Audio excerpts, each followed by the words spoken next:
करीब 32 साल बाद पाकिस्तान में गोल्ड मेडल आया है और 32 साल कोई थोड़ा सा अरसा नहीं होता। ये हम सब पाकिस्तानियों के लिए बहुत खुशी का दिन है और ये गोल्ड मेडल लाने वाला खिलाड़ी अरशद नदीम है और आज पूरे पाकिस्तान में इनकी जीत का ही शोर है। और बताता चलूं कि इंडिया वाले हमें कह रहे थे कि तुम पाकिस्तानी लाख शुक्र मनाना कि अगर तुम्हारा लड़का ये सिल्वर मेडल भी ला सके। और वो बात भी बिल्कुल सही कह रहे थे कि हमारी तो इतनी औकात ही नहीं है। हमने और हमारी गवर्नमेंट ने अरशद नदीम को दिया ही क्या था। ये वही लड़का है जिसके पास कुछ अर्सा पहले जबलन लेने के भी पैसे नहीं थे। उसके पास 80,000 नहीं थे कि वो अपने लिए जबलन खरीद सके और वो बेचारा खुद से ही कोई डंडा बनाकर फेंकता रहा और प्रैक्टिस करता रहा। और जो इंडिया के खिलाड़ी नीरज चोपड़ा हैं, जिनको अभी अरशद नदीम ने हराकर गोल्ड मेडल हासिल किया है, उन्होंने ट्वीट वगैरह और अपील की, फिर जाकर अरशद नदीम के लिए बहुत मुश्किल से जबलन मंजूर किया जा सका। और इन ओलंपिक खेलों में पाकिस्तान की नुमाइंदगी करने के लिए 7 खिलाड़ी गए थे और कुछ बच्चे तो बाहर ही ममालिक में रहते थे और वहाँ से ही वो बच्चे पाकिस्तान की नुमाइंदगी करने के लिए अपने खर्चे पर अपनी हिम्मत से ओलंपिक खेलों तक पहुँचे, लेकिन वो बच्चे कामयाब नहीं हो सके। लेकिन हम पाकिस्तानियों ने उन्हें कुछ दिया नहीं, सिर्फ उनके हार जाने पर उन्हें तनकीद का निशाना भरपूर तरीके से बनाया। उनके हारने पर उनका मजाक जरूर उड़ाया गया।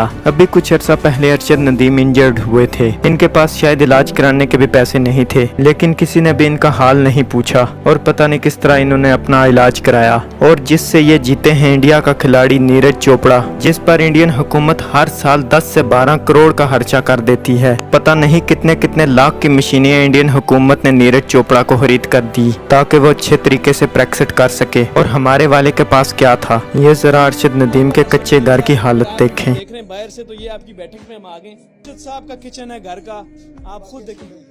और ये देखिए, और ये जी कुछ डंबल पड़े हुए हैं जो उस बेचारे ने खुद ही घी के डब्बों में सिमट भर के जुगाड़ चलाया हुआ है। और ये हमारे हीरो का रहने का कमरा था। बाहर ममालिक के एथलीट्स की प्रॉपर डाइट होती है, उस खिलाड़ी ने क्या खाना है, कितना खाना है और उसका वजन कितना होना चाहिए। उनके कोच उनकी हर चीज का हिसाब किताब रखते हैं। और यहाँ डाइट तो छोड़ो, हमें पता ही नहीं है कि हमारे एथलीट्स ने इस गुर्बत में कुछ खाया भी है कि नहीं। और इन हालात में अरशद नदीम ने सिर्फ अपने मुल्क के साथ वफा की है और पाकिस्तान को 32 साल बाद गोल्ड मेडल दिलाया है। और सिर्फ गोल्ड मेडल नहीं बल्कि 118 साल का रिकॉर्ड तोड़ा है। जितना लंबा इसने थ्रो किया है आज तक कोई कर नहीं पाया। बाहर ममालिक की गवर्नमेंट अपने एथलीट्स पर करोड़ों रुपए खर्च कर देती है, लेकिन यहाँ अरशद नदीम पर कोई इन्वेस्टमेंट की ही नहीं गई। और ये देखेंगे हमारे प्राइम मिनिस्टर अब उठ खड़े हुए हैं और तालियां बजाकर अपनी वीडियो रिकॉर्ड करवा रहे हैं। और साथ इनका ये भी कहना है कि 1992 में भी वर्ल्ड कप हमारी वजह से आया है और अब भी हमारी ही मेहरबानियों से अरशद नदीम ने गोल्ड मेडल हासिल किया है।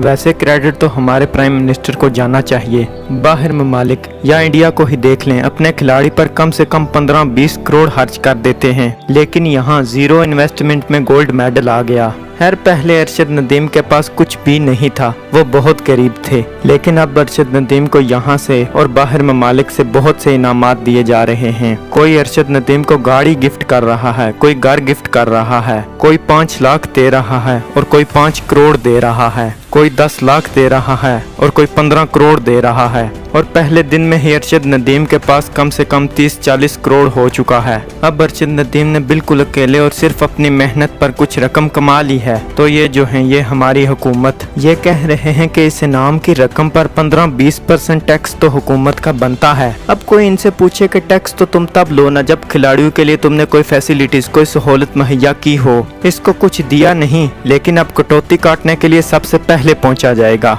और ये हमारे पाकिस्तान के लिए बिल्कुल भी कोई छोटी जीत नहीं है, ये बहुत बड़ी जीत है। पूरी दुनिया ओलंपिक खेलों में जमा हुई होती है और वहाँ पूरी दुनिया के सामने जो गोल्ड मेडल जीतता है उसके मुल्क का तराना चलाया जाता है। अरशद नदीम ने पूरी दुनिया के सामने पाकिस्तान का नाम रोशन किया और सिर्फ नाम रोशन नहीं किया बल्कि इस सदी की सबसे बड़ी थ्रो फेंकी। और ये हम सब के लिए बहुत खुशी की बात है। अगर हम किसी बाहर ममालिक में जाते हैं तो पाकिस्तान का नाम लें और फिर पता है आपको पाकिस्तान के बाहर कितनी ही इज्जत है। वो हमें हमारे काले करतूत गिनवाने के बजाय, अभी कुछ अर्सा पहले पाकिस्तान में एक वाकया हुआ है। एक गोरा जो अपनी साइकिल पर बहुत से मुल्क घूमता है। जिस मुल्क वो गया हो शायद ब्लॉगिंग के जरिए अपने लोगों को उस कंट्री के बारे में इंफॉर्मेशन देता है। अब 5-6 मुल्क घूमने के बाद वो पाकिस्तान में आ गया और वो रात सोने के लिए टेंट लगाकर एक पार्क में सो गया। अब रात को कुछ पाकिस्तानी लुटेरे चोर, जिन्हें पता है ये बाहर ममालिक से हमारा मेहमान आया है, लेकिन फिर भी उन चोरों ने इसका सारा सामान लूट लिया और इसको बहुत मारा पीटा गया और इसका टेंट भी उतार कर ले गए।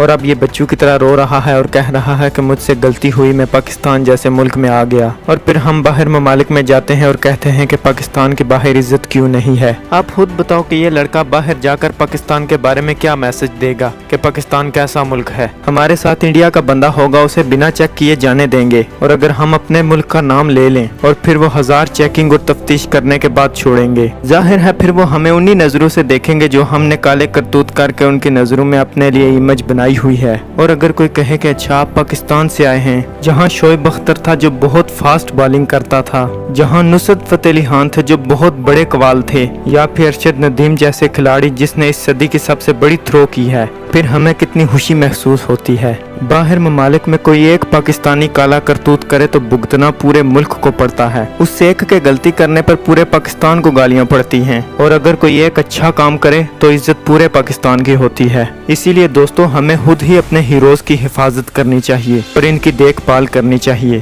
ताकि फिर कोई आफिया सिद्दीकी या डॉक्टर कदीर की तरह ये ना कहे कि मेरी जिंदगी की सबसे बड़ी गलती ये है कि मैंने पाकिस्तानी कौम के लिए काम किया है और उसकी वजह से मुझे कितनी जेलें और कितनी तकलीफ काटनी पड़ी। और हमारे खून में ये भी शामिल है कि अगर किसी को कामयाब होते हुए देखें हम उसकी टांगे खींचेंगे। हम किसी को कुछ दे नहीं सकते, लेकिन तनकीर का निशाना जरूर बनाते हैं। इंडिया वालों को ही देख लो, वो अपनी छोटी सी भी जीत को इतना बढ़ा चढ़ा कर बताते हैं, और हम अपने जीते हुए जिसे दुनिया मानती है उसकी भी इज्जत नहीं करते। और इंडिया वाले अभी भी हार नहीं मान रहे। उनके सूत्रों के मुताबिक शायद अरशद नदीम ने कोई नशा किया हुआ था, इसलिए वो इस सदी की सबसे बड़ी थ्रो फेंक सका है। मतलब कि उनके सूत्र हर बार की तरह अभी भी चल रहे हैं। और ये जो खेल है हम सब में मोहब्बत पैदा करते हैं। जैसे जब ये खेल शुरू हुआ तो पाकिस्तानी सब कुछ बुलाकर टीवी के आगे बैठ गए और पूरे पाकिस्तान की नजर सिर्फ अरशद नदीम पर थी। वो लम्हा और सबकी दुआएं एक ही थी। और जब अरशद नदीम ने ऐसी थ्रो की कि सब रिकॉर्ड ही तोड़ दिए, वो सबके लिए एक जैसी ही खुशी थी। और इंडिया के खिलाड़ी नीरज चोपड़ा जो इस बार सिल्वर मेडल जीत पाए हैं, उनकी मां ने इंटरव्यू में अरशद नदीम के लिए भी बहुत अच्छी और बहुत गहरी बात की है। गोल्ड उसका गया, वो भी मारा लड़का ये तो तीनों हुए हैं बच्चे के खिलाड़ी के, तो बहुत खुश है। हमने तो सिल्वर भी गोल्ड बनने लग रहा। गोल्ड उसका गया, वो भी मारा लड़का कि क्या हुआ मेरा बेटा सिल्वर लाया है, जिसने गोल्ड जीता वो भी हमारा ही बेटा है और वो मेहनत करता है। यह उनकी तरफ से बहुत बड़ी और बहुत गहरी बात थी, और हमें भी इस बात से सबक सीखना चाहिए कि हमसे जो आगे निकल गया है, जिस तरह नीरज चोपड़ा की मां ने कहा है, मतलब कि तुम अगर 5 घंटे मेहनत करते हो और कोई दूसरा तुमसे 1 घंटा ज्यादा मेहनत करता है, मतलब कि वो 6 घंटे मेहनत करता है, तो वो तुमसे आगे निकल जाएगा। और अरशद नदीम ने इस खेल में साबित भी किया है कि उसने सिर्फ तुक्के से ही 90 मीटर बाहर जबलन नहीं फेंका, बल्कि उसने 2 बार 90 से आगे थ्रो फेंका है। और उसने साबित किया कि मेरी ये मेहनत है, कोई तुक्का नहीं है। और पूरी दुनिया में से 90 से ऊपर अब तक कोई नहीं गया। अब मेरी आप लोगों से सिर्फ यही दरख्वास्त है कि हमारे मुल्क में बहुत टैलेंट है, और हमें बस इन्हें मायूस नहीं करना चाहिए, बल्कि इनका हौसला बढ़ाना चाहिए। और आपका भी हाथ इस मुल्क का नाम बढ़ाने में होना चाहिए, ना कि गिराने में। जिन ममालिक ने अपने खिलाड़ियों पर अरबों रुपए लगा दिए थे, उनका नाम तक भी नहीं आया, और यहाँ कोई बड़ी इन्वेस्टमेंट नहीं हुई, और अरशद नदीम ने पाकिस्तान का नाम रोशन कर दिया। और जब वो एयरपोर्ट पर आए तो उनका भरपूर इस्तकबाल किया जाए, और कम से कम इनके सोशल मीडिया अकाउंट्स को ही फॉलो करके शुक्रिया और मुबारकबाद दें। ये इंडिया के जो खिलाड़ी नीरज चोपड़ा है, इन्हें उन लोगों ने कितना फॉलो किया है, इनके करोड़ फॉलोअर हैं और हमारे के 10 लाख भी नहीं। और अरशद नदीम की पाकिस्तान का नाम रोशन करने के लिए सख्त मेहनत को याद रखा जाएगा। दोस्तों अगर इस वीडियो से आपको कुछ सीखने को मिला है तो हमारे YouTube चैनल हमसे लेके को ज़रूर सब्सक्राइब करें। मिलते हैं किसी और वीडियो में, तब तक के लिए खुदा हाफिज़।